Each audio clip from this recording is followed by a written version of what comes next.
कैसे दुनिया देख रही है पुतिन और मोदी की ताकत। आइए जरा आपको बताते हैं। यह ताकत है, भारत और रूस ही विश्व की शीर्ष सैन्य शक्तियां हैं। दोनों देशों के पास परमाणु हथियार, टैंक, लड़ाकू विमान है। आपको बता दें, अत्याधुनिक मिसाइलें और अन्य उन्नत सैन्य उपकरण भी हैं, जिसे मिला दें तो अमेरिका जैसे देश भी पीछे छूट जाएंगे। यह सबसे बड़ी बात है। 4000 टैंक रूस के पास है, 4000 भारत के पास है। कुल मिलाकर इनकी संख्या होती है 8000 से ज्यादा। आर्टिलरी की बात की जाए तो 3500 रूस के पास है और भारत के पास 4500 से ज्यादा है। इनकी संख्या भी 7500-8000 के पार जाती है। इधर लड़ाकू विमान 1500 रूस के पास है, भारत के पास हैं 2200। यह संख्या 3700 के आसपास जाती है। दावा तो यह किया जा रहा है कि हेलीकॉप्टर की संख्या में रूस और भारत इतने ताकतवर हैं कि कई देश इसी से खौफ खाते हैं। इनकी संख्या 2000 के पार जाती है। आपको बताएं, ड्रोन तकनीक में रूस बहुत आगे है और रक्षा सौदा ड्रोन को लेकर हो सकता है, यह मैं आपको बता रहा हूं, 10,000 से ज्यादा हैं। भारत के पास लगातार बनाए जा रहे हैं, संख्या 2500 से ज्यादा है, लेकिन कुल मिला दें तो 13,000 से ज्यादा इनकी संख्या होती है। और इधर आ जाते हैं परमाणु। दुनिया में सबसे ज्यादा परमाणु हथियार पुतिन के पास है, रूस के पास है 5460 और इधर भारत के पास 180 परमाणु हथियार है। लेकिन आपको बताऊंगा डिफेंस एक्सपर्ट इसे लेकर क्या कह रहे हैं, लेकिन उससे पहले 1.3 मिलियन ये टोटल सैनिक है और भारत के पास 1.45 मिलियन है। यही सबसे बड़ी बात है दोनों के लिए। दोनों बहुत बड़े ताकत को दर्शाते हैं, दिखाते हैं। इस समय हमारे साथ जीडी बख्शी साहब जुड़ गए। जीडी बख्शी साहब, दोनों देशों की ताकत हमने बताई, ये दोनों देश कितने ताकतवर हैं और दुनिया क्यों दोनों की तरफ देख रही है? United States in the west में नेटो तो बिखर रहा है, यूक्रेन पिट चुका है और ये यूरोप के देश बेचारे किसी तरह से इज्जत बचाने में लगे हुए हैं, धमकियां दे रहे हैं।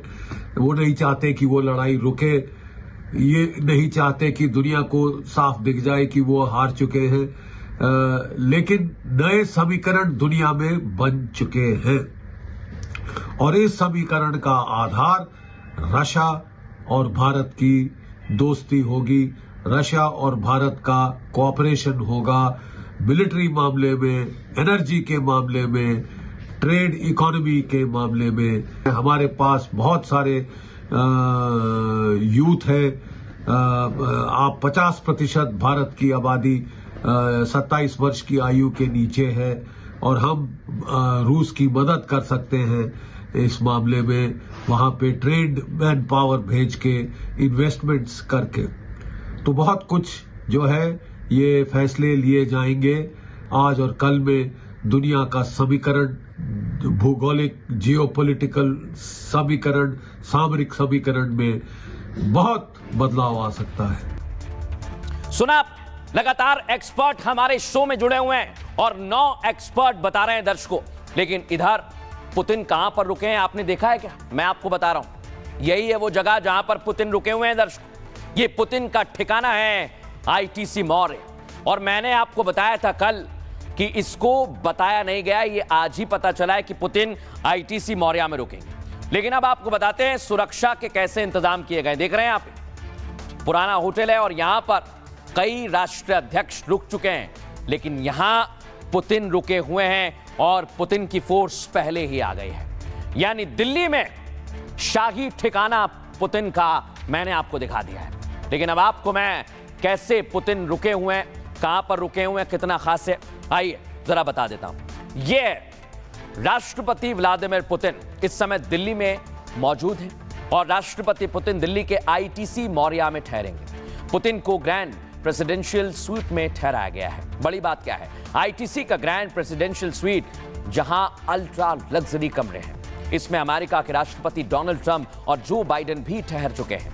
अमेरिका के पूर्व राष्ट्रपति बिल क्लिंटन भी यहीं पर ठहरे थे दर्शकों। इसमें 2 बेडरूम है और एक भव्य रिसेप्शन एरिया भी है।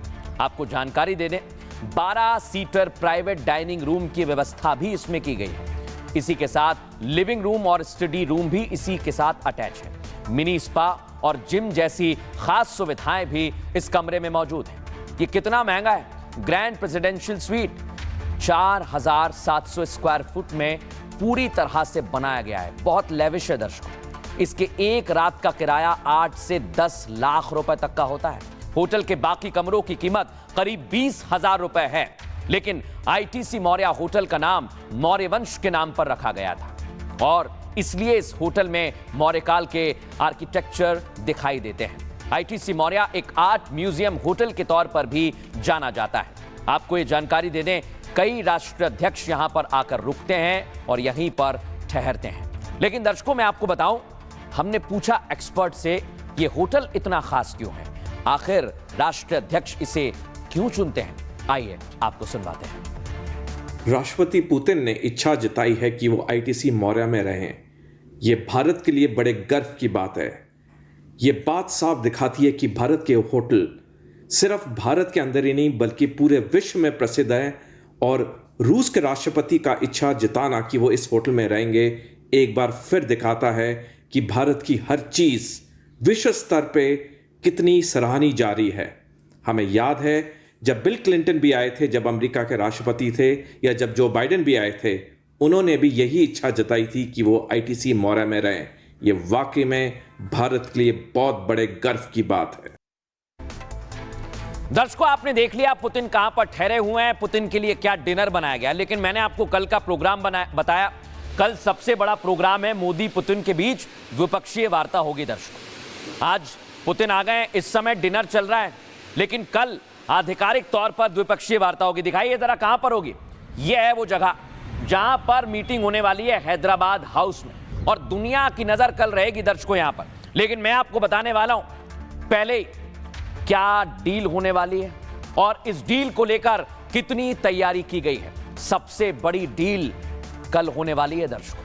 हैदराबाद हाउस में पीएम मोदी और पुतिन के बीच मीटिंग होने वाली है। कल भारत रूस के बीच 9 अहम समझौते हो सकते हैं। भारत और ज्यादा S-400 खरीदने की डील कर सकता है दर्शकों। डिफेंस सिस्टम S-500 को खरीदने को लेकर भी दर्शकों डील हो सकती है।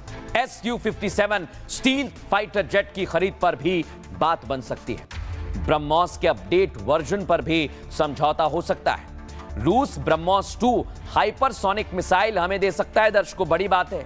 T-14 आर्माटा टैंक पर भी समझौता संभव है। रूस भारत से और ज्यादा तेल खरीदने की मांग कर सकता है। यह महत्वपूर्ण पॉइंट है क्योंकि छोटे न्यूक्लियर रिएक्टर में भी दोनों देश सहयोग करेंगे। मोदी पुतिन व्यापार बढ़ाने को लेकर कोई बड़ी डील कर सकते हैं। एक्सपर्ट मानते हैं 2030 तक $100 अरब के व्यापार का दोनों देशों का लक्ष्य है। रुपए और रूबल में ज्यादातर पेमेंट पर बात बन सकती है और रेयर अर्थ मिनरल मटेरियल जैसे लिथियम, निकल के खदान पर भी समझौता हो सकता है। भारत के कुशल मजदूरों को रूस भेजने पर भी कल महत्वपूर्ण समझौता हो सकता है। दावा है रूस को करीब 10 लाख भारतीय मजदूरों की जरूरत है दर्शकों। यह आपके काम की खबर है।